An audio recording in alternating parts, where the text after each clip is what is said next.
attended 2007 or 2008 Science Congress in Hyderabad. Well, after the initial inaugural address by the Prime Minister, the then Prime Minister, Sri Manmohan Singh, the next address was by Dr. Amartya Sen. All of you know, heard of Amartya Sen's name. And as soon as Dr. Manmohan Singh's address was over, he got off the dais and he started going away. At that time in the audience, there were about 5 to 10,000 people. And as soon as Dr. Manmohan Singh walked away, the entire audience walked out. To the extent that Dr. Amartya Sen, he was already a Nobel laureate then, he walked on the dais saying that he refused to talk. He said, "I am not going to talk in this Science Congress speeches." And of course, some of us were there in the audience. We went and talked to him, we pacified him. We told him that we are also here, the scientific community is here.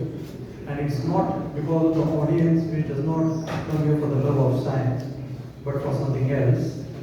We are not that part, and you please address us. And after some amount of talking to Amartya Sen, he eventually did climb up the dais. And by then we had managed to get at least 100, 200 people in the audience, and then he spoke about it. And it was very nice. And it's because of incidents like this that Science Congress has not had a very great reputation over a period of time. There's a sharp contrast in the 1970s and 80s when Science Congress used to be looked upon as an event that many people wanted to go. And in fact, in Nagpur, the last Science Congress that was held was in 1974. Mrs. Gandhi was here to give her presidential address in 1974. It was held on the university grounds between Ravinagar and Law College, if you remember. And even school children, just like as what we are seeing today, were there in the Science Congress. And that made atmosphere really very vibrant. The college students, the school students, the teachers, people from all over the country who were there. And it was a fantastic experience to attend Science Congress then. And the impression that left in the minds of young people then, including me, was science is something that we actually always looked upon as something that we want to be involved in. And I get a feeling today, and I would like to compliment Dr. Chaudhary for this particular reason, that Nagpur City has indeed once again done a very proud by hosting this Science Congress here and hosting it successfully.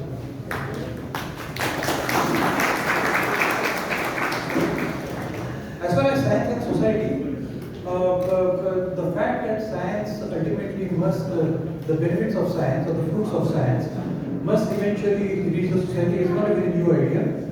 1920s, there is a person called J.D. Bernal. He wrote a book on social functions of science. It's a very famous, celebrated book by an equally famous author, Bernal. And that actually started thinking among the scientists that how scientists can actually work for the society and how fruits of research that we do in the lab must reach the society. And there are plenty of examples all around the world of that particular thing.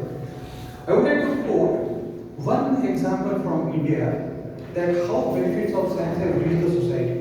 Right? For the students, note the numbers that I am going to quote. In 1947, when we became independent, and we take example of one example, and I am taking the example of the leather industry, right? The leather processing, leather goods, and so on and so forth. In 1947, India employed about 25,000 people in the entire leather industry. Right? In collection of raw hides, skins, processing leather, making finished products, everything together. India did not have industry to make finished products in India. We used to get raw hides and skins and we used to export them. Right? So 25,000 people. India's total export of leather was about $1 billion or something at that particular point of time. Around 1970, Dr. Nagpur was the Director General of CSIR, and the position that I had the privilege to hold in the last few years. Dr. Nagpur categorized a bill which banned exports of raw hides and skins from India. That was around 1970 to 1973, around that time. And then it categorized making of the industry for the emergence of leather industry in India. Even the processing chemicals were not made in India. So the Central Leather Research Institute in Chennai, which is a part of the CSIR laboratories, the chain of CSIR laboratories, made chemicals in India, made equipment in India, trained a large workforce in India to make finished leather products. Today, leather industry employs, remember 25,000 number I told you, Today, leather industry employs about 50 lakh people, 25,000 to 50 lakh. And on today's date, India's leather exports are touching about 5 billion US dollars. Okay? So that's the impact that science can make. The chemicals to process leather, the equipment to make leather finished products, training people to make finished leather products, and India now is a major exporter in many of the leather finished products. Whatever products that we actually use here are made in India. And that's the impact that science has made. That's the kind of thing that what we see. That ultimate impact science has made on society or the lives of people.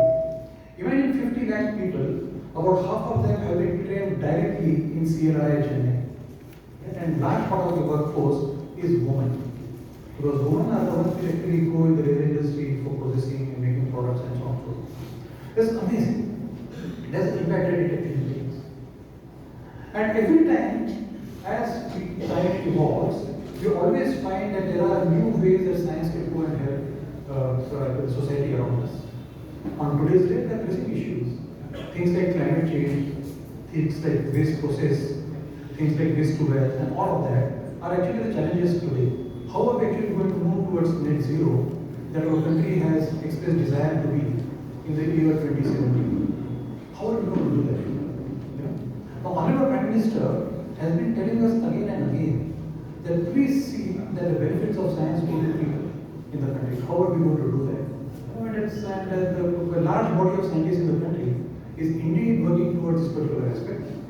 And just to give you another example, and then I will stop, is yesterday when I was here, I had a meeting with the Nagpur Municipal Corporation people. So NMC people had come to Niri, I had called them to Niri for a meeting to discuss the fact that how are we actually going to utilize waste flowers from all the temples of Nagpur. So Nagpur generates a large waste flower and vegetable waste in our vegetable market and in our temples. All these flowers are eventually discharged into water bodies. And that's not a very desirable thing to do. Can we not actually valorize this particular waste and see that we can in process generate environment for people who can valorize the waste? And on the other hand, we reduce the impact on environment. Both these things together, how we are going to do that. And we have made a plan. Hopefully, in the next couple of months, this plan could be going. The Nagpur Municipal Corporation has offered us land next to the flower market behind the railway station. And that land will be utilized to valorize flower waste into making valuable products such as agarbatti, flower cones, herbal colors, greeting cards from waste flowers, and so on and so forth. These are the very flowers which are offered to deities like Tekti Ganpati and all. And eventually, when the flowers come out, instead of throwing that in water, we are going to utilize this for a purpose that actually is very good. In the process, we will also generate employment for a large number of people in and around Nagpur. We have done this particular exercise very successfully in Shirdi temple in Shirdi, where we have been able to generate a self-help women group. About 500 women are now employed in this. Last 3 or 4 years, we have actually done this thing in Shirdi. And they have been selling regularly agarbattis and coats and other things very regularly. And the same thing we are going to repeat in Nagpur. Hopefully, we will come back to Nagpur and bring many more solutions. And for the net zero plan of Nagpur, we are very committed. Our institute in Nagpur called NIRI, or if you are aware of NIRI, is one of our labs, one of the 37 labs of CSIR. And we hope that we will be able to do something for the region of Nagpur and Vidarbha also. I'm very pleased once again that the session on science and society is being organized in Science Congress. I do hope that the Nagpur Science Congress, the success of Nagpur Science Congress that what we have been able to hold here, will catalyze improvement in Science Congress in the coming years. We must bring people of academic distinction to Science Congress, and we must discuss issues which are pressing for our country in the Science Congress. It's only then that we will be able to make a successful impact on our society. Thank you all very much.